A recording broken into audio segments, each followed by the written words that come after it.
getting a little bit more done. Got the front spindles in, got steering shaft in, front wheels on. Working over here on the brakes, just bled the brakes. Don't forget about the 30-second brake bleed. So that's a 1/4 inch nipple with a long hose on it. Crack your fittings open on your brake caliper. Pressurize the end of this hose. Doesn't take much pressure with an air hose. And push that fluid back there, and you're done bleeding your brakes in about 30 seconds. There will be no air in your lines or calipers at all. It'll be just all fluid. Really simple way to do it. Got a hose on here long enough I can just do everything right here from the back. Close off my little fittings once the fluid comes through, and we're done. So probably some people wonder, you know, what's the deal? Why did I decide to build alley cats? You know, I've built a bunch of these alley cats. Why didn't I build something else? You never heard about an alley cat ever winning a national or a regional event. I mean, they just didn't. Probably not a real popular go-kart because there wasn't a lot of them. Well, one of the reasons when I decided to build a reproduction kart, I've been around enough to know that the karts that work the best are the single perimeter frames. Fox, the last of the Bug Sprints. You have the single perimeter, just one rail all the way around, not a rail over top of another rail, not welded in floor pans. You want a kart that flexes really nice, very predictable. And we know that karts like the last of the Bug Sprints and the Fox and that were some of the best karts ever built in rear engine karts. And they all had single perimeter frames. So that's what I wanted to do. So I was looking for a kart that you know, nobody cared about, no longer produced, nobody has any real rights to it. I looked at the alley cat and I thought, yeah, there we go. That's the design. You know, alley cat, bantam.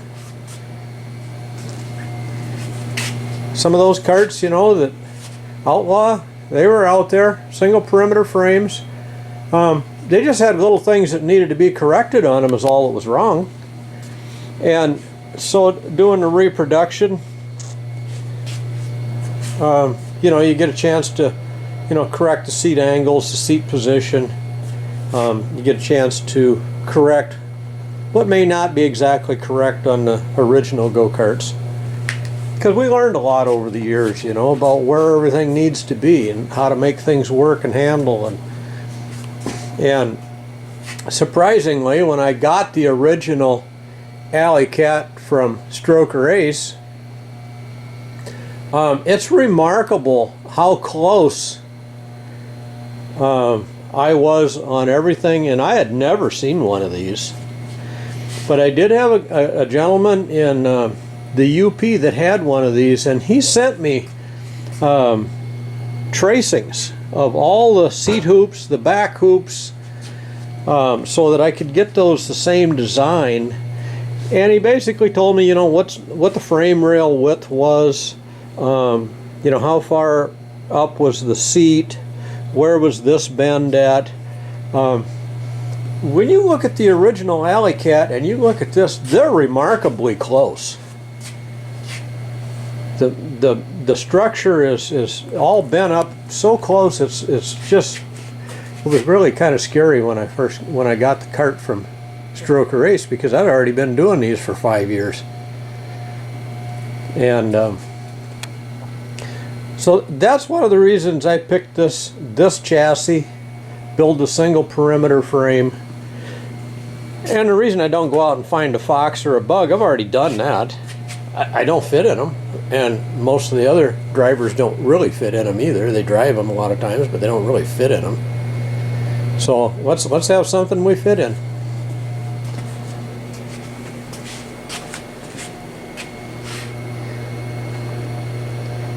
I've built some other karts. I mean, I built a Chaparral and I built an A-Bone, and move things around and could fit in those better than the originals, but you know, I don't have rights to those. Robert Stanton does, Rob Ron. In respect to him, it's like, no, I don't need to get into anything with Robert. He's a really good dude, and you know, let him build those karts. I don't need to be building those karts. I build a Bug Fly, actually 2 of them.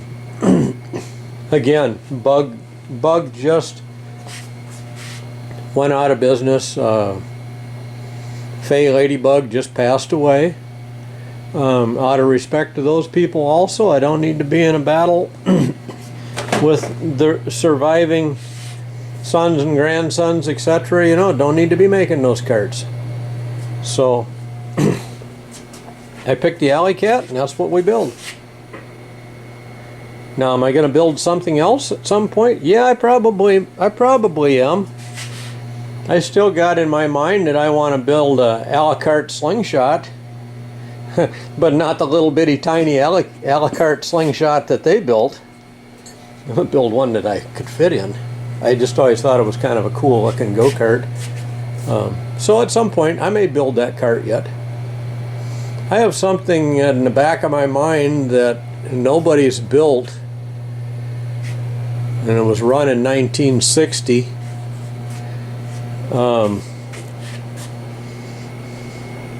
Has a C-open rear kart. I have a kind of a desire to build that. Maybe I'll get that done before I'm all finished. It's in the thought process.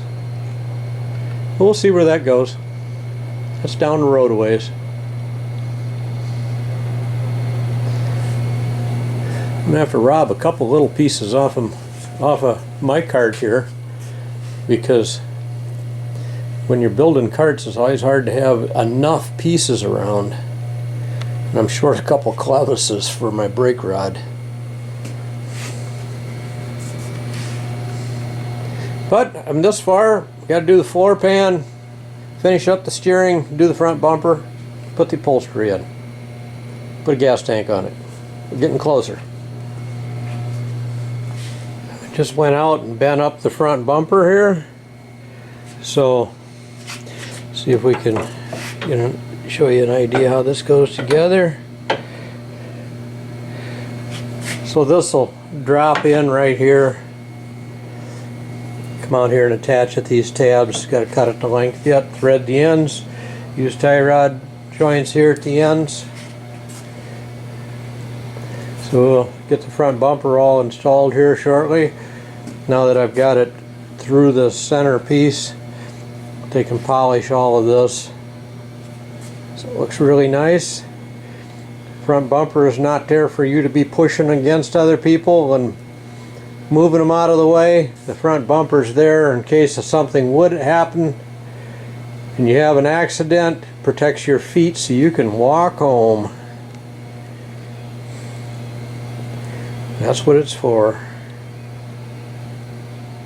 Piece by piece, little by little, the kart's coming together. We got pedals on now. Control rods hooked up. Brakes hooked up. Got the Nassau panel bolted in place.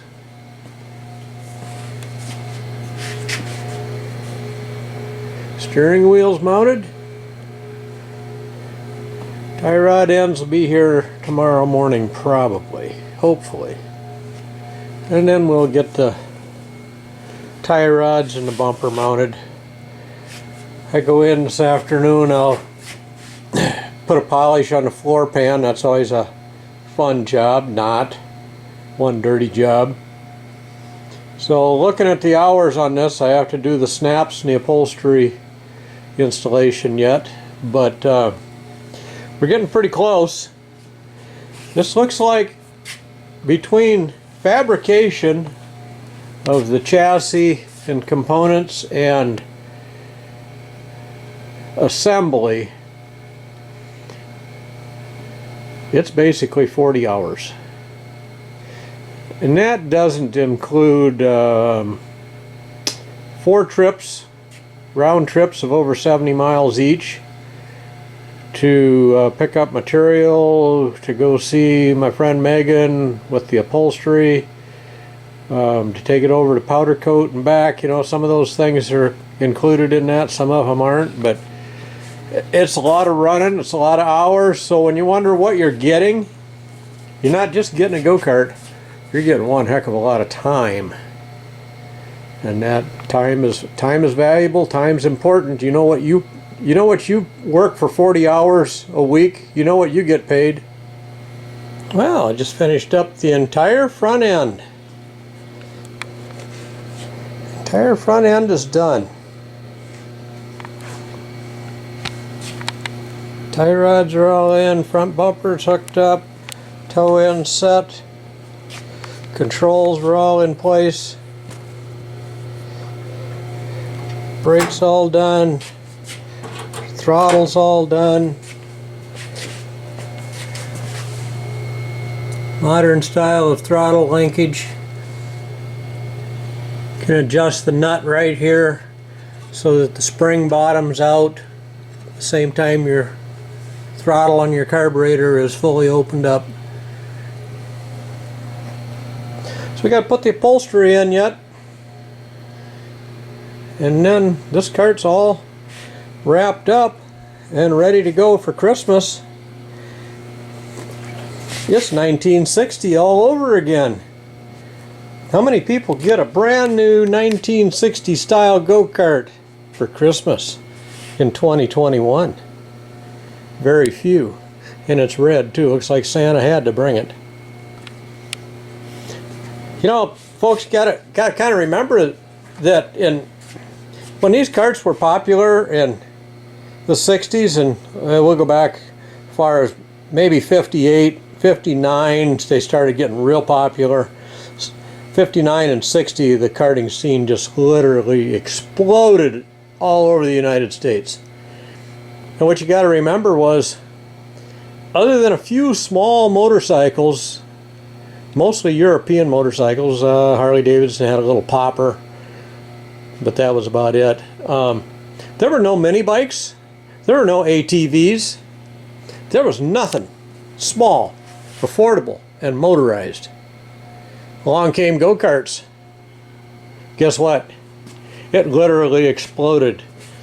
Because I got started in December of '59, I got to see that explosion, and I got to see places like going to indoor races that winter of 1959 and watching 250 go-karts come to a little bitty tiny track indoors. The smoke so thick you couldn't even see through it. And everybody racing, wanting to be a winner, thinking they were going to be the next big thing. For most of them, it lasted about a year, 2 years, and they were done. Some of us had some success, and we've continued on forever. And more than racing and winning success, we've had a lot of fun. And it's a tremendous learning experience for young people to get into this and get their hands dirty, get into the mechanics of things. What better way than get a go-kart? You can go racing, it's still affordable racing. Yeah, Dad, you have to have enough interest to take your kid racing. He's not going to do it all by himself. So we'll get ready, put the upholstery in, and then we'll do the last of our video.